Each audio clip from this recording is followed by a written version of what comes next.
اسمع النبي الصادق. والله تخلي بالك من الحديث ده عشان تعرف انت رايح فين. وسامحني إن كان الكلام قاسيا شيئا ما، لكني ورب الكعبة أخاطبك خطاب القلب للقلب، وأحدثك حديث الروح للروح.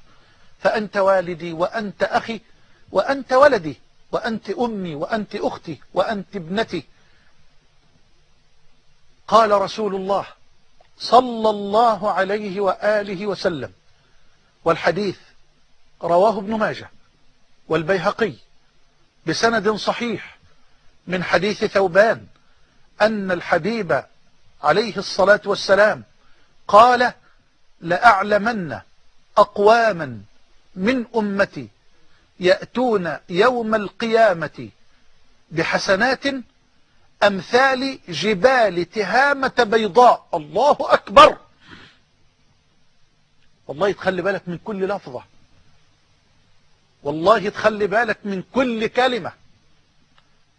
انت متصور معايا البلاغ والبيان النبوي ده؟ بيقول عليه الصلاة والسلام: لأعلمن أقواما من أمتي يأتون يوم القيامة بحسنات أمثال جبال تهامة بيضاء. حسنات كالجبال، كجبال تهامة، وحسنات بيضة زي ما جبال تهامة جبال بيضاء. لأعلمن أقواما من أمتي يأتون يوم القيامة بحسنات أمثال جبال تهامة بيضاء فيجعلها الله هباء منثورا. لا حول ولا قوة إلا بالله.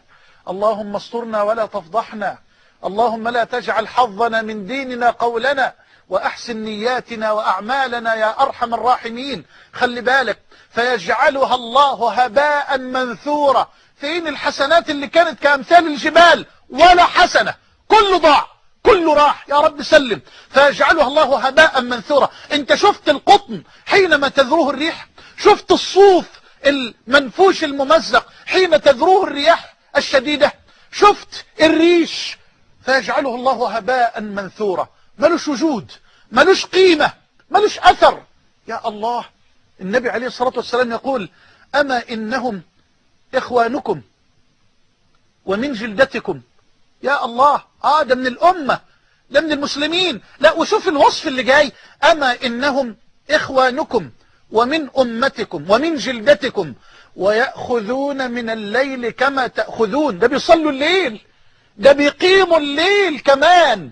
يعني مش بيصلي الفروض وفقط، لا، ده بيصلي الفروض وبيقيم الليل. دول هيجوا بحسنات أمثال جبال تهامة يجعلها الله هباء منثورا، ما لهاش وجود ولا قيمة. ليه؟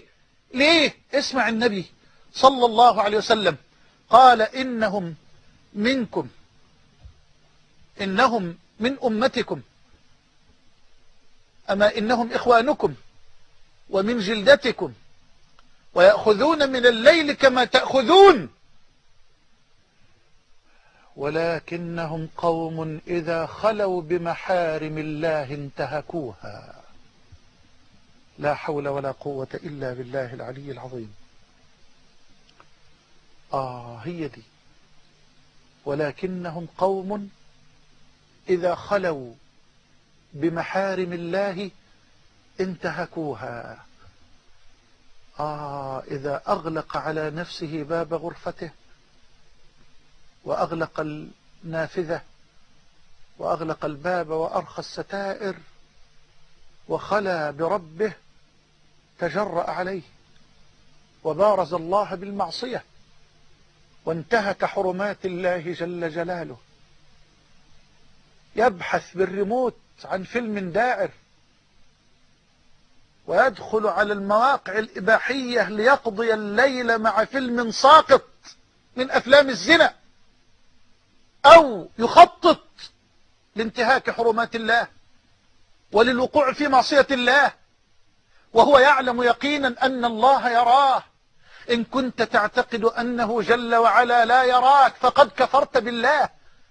إن كنت تعتقد أنه جل وعلا لا يراك وأنت في خلوتك فقد كفرت بالله. بل فما أعظم كفرك بالله جل وعلا وإن كنت تعتقد اعتقادا جازما أنه جل وعلا يسمعك ويراك وأنت متجرئ على انتهاك حرماته، فما أقل حياءك من الله جل وعلا، وما أعظم جرأتك عليه تبارك وتعالى.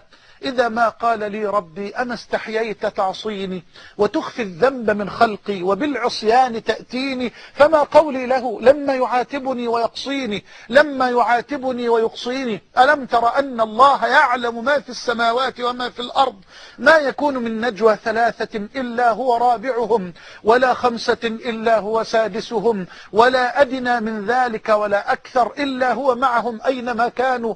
الله يسمعك، الله يراك، الله مطلع عليك، الله يراقبك، الله يراقبك، الله يسترك مرة ومرة ومرة. لكن اعلم بأنه جل وعلا، اعلم بأنه يمهل ولا يهمل.